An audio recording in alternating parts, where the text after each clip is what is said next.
الحمد للہ وحدہ والصلاة والسلام علی من لا نبی بعدہ رب اشرح لی صدری ویسر لی امری واحلل عقدۃ من لسانی یفقہوا قولی اللہم انفعنا بما علمتنا وعلمنا ما ینفعنا وزدنا علما آمین یا رب العالمین۔ امر بالمعروف اور نہی عن المنکر کے حوالے سے ہم کچھ روایات کا یہاں مطالعہ کر رہے تھے۔ آج جس پہلی روایت کا ہمیں مطالعہ کرنا ہے وہ امام بخاری علیہ رحمہ اپنی جامع میں اس کو لے کر آئے ہیں۔ سیدنا نعمان بن بشیر رضی اللہ تعالی عنہما روایت کرتے ہیں کہ نبی اکرم صلی اللہ علیہ وسلم نے فرمایا: مثل القائم فی حدود اللہ والواقع فیہا، مثال اس شخص کی کہ جو اللہ تعالیٰ کی حدود کو قائم کرنے والا ہے، اس کی حفاظت کرنے والا ہے، اور اس شخص کی مثال کہ جو اس میں ملوث ہو جاتا ہے، ان کو پامال کرتا ہے، اس کی مثال کیا ہے؟ کمثل قوم، ان دو افراد کی مثال ایک ایسی قوم کی ہے، ایسے لوگوں کی ہے، استہموا علی سفینۃ، جنہوں نے ایک سفینہ، ایک کشتی پر سفر کیا اور اس سفر کے لیے قرآن اندازی کی، یعنی وہ جو کشتی تھی اس کی دو منزلیں تھیں،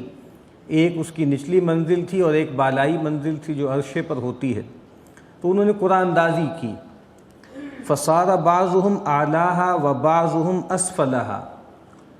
تو اب کچھ لوگ جو ہیں وہ اوپر والی منزل پر ان کا قیام رہا، اور کچھ لوگ جو تھے وہ نچلی منزل پر ان کی رہائش کا بندوبست ہوا۔ وَكَانَ الَّذِينَ فِي أَسْفَلِهَا إِذَا اسْتَقَوْا مِنَ الْمَاءِ مَرُّوا عَلَى مَنْ فَوْقَهُمْ، تو وہ لوگ کہ جن کا قیام اس کشتی کی نچلی منزل پر تھا، جب ان کو پانی کی ضرورت ہوتی تو وہ اوپر آتے اور ان کا گزر ہوتا ان لوگوں پر سے جو اوپر والے لوگ ہیں، اور ظاہری بات ہے وہ تنگ پڑتے، ان سے ٹھوکر لگتی، کچھ پانی ان پر گرتا۔ فقالوا، تو انہوں نے آپس میں کہا، یہ بات کہی جو نیچے والے لوگ تھے، لو انا خرقنا فی نصیبنا خرقا ولم نؤذ من فوقنا، تو کیا ہی اچھا ہو ہم پھر ایسا کرتے ہیں کہ ہمیں بار بار پانی لینے کے لیے اوپر جانا پڑتا ہے اور اوپر والے لوگ بھی ڈسٹرب ہوتے ہیں، ایک نیوسنس کریٹ ہوتی ہے، تو اگر ہم ایسا کریں کہ ہم اپنے حصے میں سے، ہم نیچے جو ہے وہ نچلے حصے میں ہیں اور پانی سے قریب تر ہیں، تو اگر ہم یہاں ایک شگاف ڈال لیں، یہاں ایک سوراخ کر لیں نیچے اور یہاں سے پانی حاصل کر لیں اور اوپر والوں کو تکلیف نہ پہنچائیں، اذیت نہ پہنچائیں، اپنے پانی کا انتظام یہاں لوکلی کر لیں، نیچے سے پانی براہ راست لے لیں، بجائے اس کے کہ اوپر کی منزل میں جائیں اور جا کر پانی لے کر آئیں اور لوگوں کو تکلیف پہنچائیں۔ فَإِن تَرَكُوهُمْ، تو اللہ کے نبی صلی اللہ علیہ وسلم فرماتے ہیں کہ اگر وہ لوگ جو اوپر والے ہیں وہ ان کو چھوڑے رکھیں، وما ارادو، جو وہ چاہتے ہیں کرنا، سوراخ کرنا چاہتے ہیں، شگاف ڈالنا چاہتے ہیں، اگر اوپر والے کہیں کہ بھائی یہ تو ان کا معاملہ ہے، ان کی منزل ہے، ان کی جورسڈکشن ہے، ہمارا یہاں کیا لینا دینا، بس ان کو کرنے دو، یہ جو خرابی پیدا کر رہے ہیں وہ اپنی منزل میں، اپنے حصے میں کر رہے ہیں، تو کیا ہوگا؟ ہلکوا جمیعاً، تو وہ سارے کے سارے ہلاک ہو جائیں گے۔ وَإِنْ أَخَذُوا عَلَىٰ أَيْدِيهِمْ، اور اگر اوپر والے نیچے والے لوگوں کا ہاتھ پکڑیں گے، ان کو اس کام سے روکیں گے، نَجَوْا وَنَجَوْا جَمِيعًا، تو اوپر والے بھی بچ جائیں گے اور سارے بچ جائیں گے، اوپر والے اور نیچے والے سارے کے سارے بچ جائیں گے۔ تو بہت خوبصورت روایت ہے جس میں نبی اکرم صلی اللہ علیہ وسلم نے ایک تمثیل کے ذریعے واضح کیا ہے اس بات کو کہ جس طریقے سے وہ کشتی ہے، اس کشتی میں رہنے والے دو طرح کے لوگ ہیں، ایک نیچے رہتے ہیں، ایک اوپر رہتے ہیں، تو اللہ کے نبی صلی اللہ علیہ وسلم یہ فرما رہے ہیں کہ دیکھو اگر اس کشتی میں شگاف ڈالا جائے گا اور پانی آئے گا تو پانی صرف نچلی منزل پر تو نہیں آئے گا، جب وہ پانی اندر آئے گا تو وہ پوری کشتی کو ہی ڈبو دے گا۔ تو بہت خوبصورت مثال ہے یہ اس بات کو سمجھانے کے لیے۔ اس طرح انگریزی زبان میں ایک نظم بھی ہے بہت مشہور کہ نو مین از این آئی لینڈ، کوئی آدمی کوئی جزیرہ نہیں ہوتا، انسان جزیروں میں نہیں رہتا، انسان جو رہتا ہے وہ تمدن میں رہتا ہے، سماج میں رہتا ہے، اور انسان ایک دوسرے پر اثر ڈالتے ہیں۔ تو اگر انسان یہ کہے کہ بھئی دیکھو میں نے اپنا گھر ٹھیک کر لیا ہے اور اپنے گھر میں شریعت کے احکامات کو نافذ کر دیا ہے اور اس میں نے فحاشی اور عریانی اس کے داخلے کا رستہ بند کر دیا ہے، اب مجھے اس سے کوئی کنسرن نہیں ہے کہ میرے دائیں بائیں کیا ہو رہا ہے، میرے پڑوس میں کیا ہو رہا ہے، میرے محلے میں کیا ہو رہا ہے، میرے سماج میں کیا ہو رہا ہے، تو ایسا نہیں ہوگا۔ انسان اپنے آپ کو کیکیونز میں بند نہیں کر سکتا، کوارنٹائن نہیں کر سکتا کہ بالکل اپنے آپ کو الگ کر لے۔ یہ ایک ایسی چیز ہے کہ جو پھیلتی ہے، وائرس کی طرح پھیلتی ہے، اور خاص طور پہ آج کل آپ دیکھیے ہم جس دور میں رہتے ہیں، بعض اوقات ایسا لگتا ہے خاص طور پہ جب آپ تعلیمی اداروں میں جائیں، جو جدید تعلیمی ادارے ہیں، تو آپ کو محسوس ہوگا کہ آوارگی جیسے فضاؤں میں پھیلی ہوئی ہے۔ خاص طور پہ جو مخلوط تعلیم ہے اس کے جو نتائج ہیں وہ نکل رہے ہیں ہمارے سامنے۔ اسی طریقے سے میڈیا کے ذریعے، کیبل کے ذریعے، انٹرنیٹ کے ذریعے جو خرابی ہے گویا وہ گھر گھر میں داخل ہو چکی ہے، اور ہر آدمی کے پاس جیسے ایک موبائل فون ہے، اسمارٹ فون ہے، اور وہ گویا بہت بڑا ذریعہ ہے۔ اب اس کے ذریعے وہ ہر طرح کی خرابی کو ایکسیس کر سکتا ہے، اور ایک ایسی پرائیویٹ سپیس ہر آدمی کو میسر آ چکی ہے کہ گویا ہر وقت اس کے ساتھ ہے، اور وہ اس کے ذریعے جس طرح کی خرابی میں چاہے ملوث ہو سکتا ہے۔ تو نبی اکرم صلی اللہ علیہ وسلم فرما رہے ہیں کہ دیکھو وہ لوگ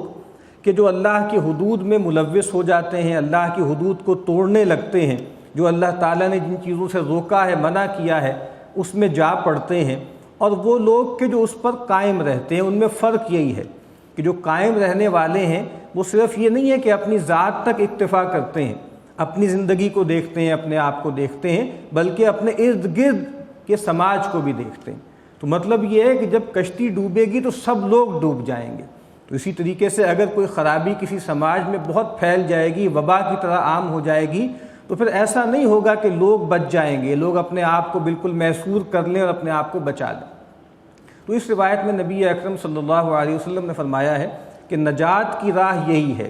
کہ نہ صرف یہ کہ انسان اپنے آپ کو، جس طرح خود قرآن مجید نے کہا کہ قوا انفسکم واہلیکم نارا، سب سے پہلی ذمہ داری تو یہی ہے کہ اپنے آپ کو جہنم کی آگ سے بچاؤ، اور پھر اپنے گھر والوں کو جہنم کی آگ سے بچاؤ، لیکن اب اس کے بعد خیر پھیلاؤ سماج میں،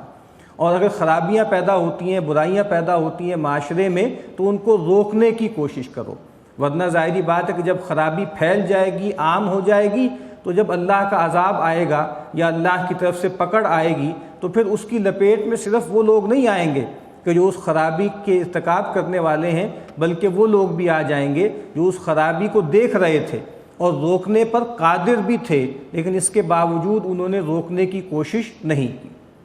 تو اس روایت سے ہمیں یہ سبق ملتا ہے کہ اگر ہم چاہتے ہیں کہ ہماری سماج کی کشتی نہ ڈوبے، وہ ہلاکت کا شکار نہ ہو، تو الرٹ ہو جائیں، نہ صرف اپنے گھر کے معاملے میں حساس ہوں بلکہ اپنے پورے سماج کے معاملے میں حساسیت کا رویہ اختیار کریں۔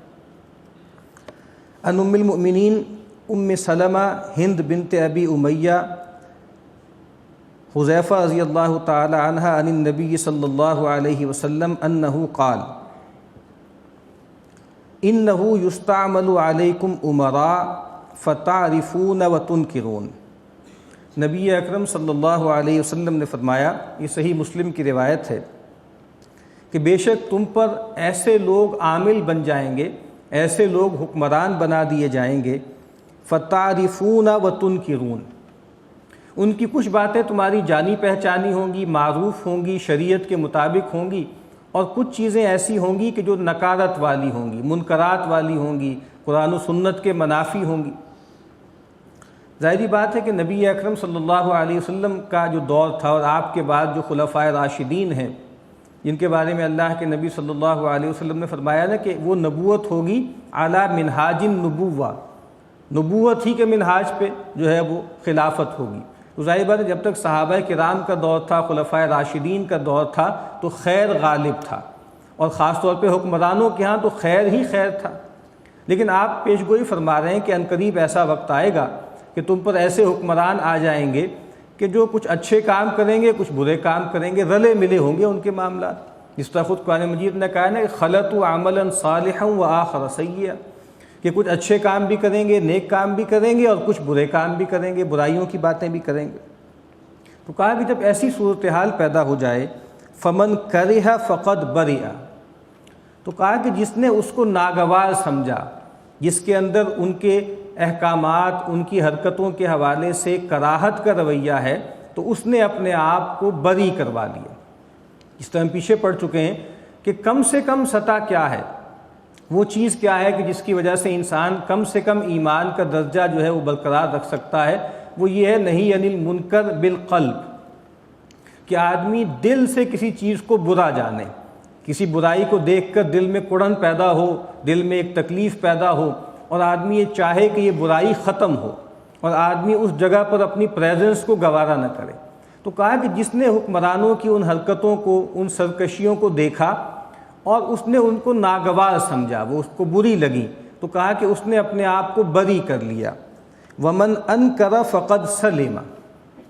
اور جس نے انکار کیا، زبان سے انکار کر دیا، روک دیا ان کو، اور کہا کہ بھائی تم یہ کام غلط کر رہے ہو، اپنی تصحیح کر لو، اپنی اصلاح کر لو، فقد اسلم، تو اس نے اپنے آپ کو بچا لیا، یعنی وہ آدمی سیف ہے، وہ آدمی سیف ڈومین میں آ گیا جس نے حکمرانوں کی برائیاں، خرابیاں دیکھ کر ان کو روکا، ان کو منع کیا، اور زبان سے کہا کہ بھائی یہ کام نہ کرو۔ ولیکن من رضی وتابع، لیکن خرابی کس چیز میں ہے، کون آدمی ہے جو خطرے میں ہے، کون آدمی ہے جو ہلاکت کا شکار ہو سکتا ہے؟ من رضی وتابع،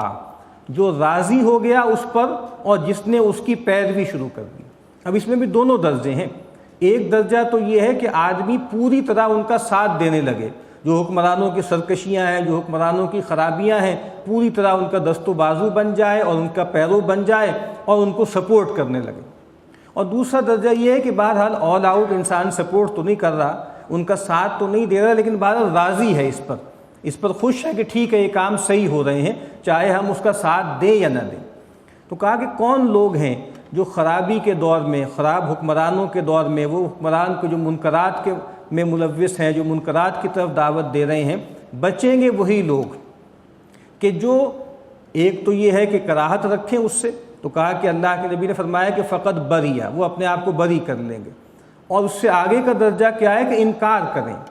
واضح طور پر ریزسٹ کریں اور ان کو روکیں اس کام سے۔ تو کہا کہ وہ لوگ کہ جو راضی ہو جائیں حکمرانوں کی ان حرکتوں پر، سرکشیوں پر، وہ ہلاکت کے شکار ہو جائیں گے، اور وہ لوگ کہ جو ان کے تابع ہو جائیں، ان کی ان منکرات کے عمل میں ان کا ساتھ دینے لگے۔ جب نبی اکرم صلی اللہ علیہ وسلم نے یہ بات ارشاد فرمائی، قالوا، صحابہ کرام جو موجود تھے مجلس میں، انہوں نے عرض کی، یا رسول اللہ الا نقاتلہم، اے اللہ کے رسول صلی اللہ علیہ وسلم، کیا ہم ان سے قتال نہ کریں؟ اگر حکمران جو ہے واضح خرابیوں کا شکار ہیں، منکرات کا شکار ہیں، تو کیا اب یہ وقت نہیں آ گیا کہ تلوار نکال کر ہم ان کا مقابلہ کریں، ان کے ساتھ جنگ کریں؟ قال، آپ نے فرمایا لا، کہا کہ نہیں، ما اقاموا فیکم الصلاۃ، کہا کہ جب تک وہ تمہارے درمیان نماز کو قائم رکھیں اس وقت تک تم ان کے خلاف خروج نہ کرو، قتال نہ کرو۔ پچھلی دفعہ بھی ہم نے روایت پڑھی تھی، اس میں بھی نبی اکرم صلی اللہ علیہ وسلم نے فرمایا کہ دیکھو حکمرانوں کی بات سنو، مانو، چاہے تمہیں پسند ہو چاہے ناپسند ہو، چاہے خارج کے حالات موافق ہوں چاہے ناموافق ہوں، چاہے تم پر دوسروں کو ترجیح دی جائے، اور جو اہل حل و عقد ہیں ان کے ساتھ تنازع نہ کرو،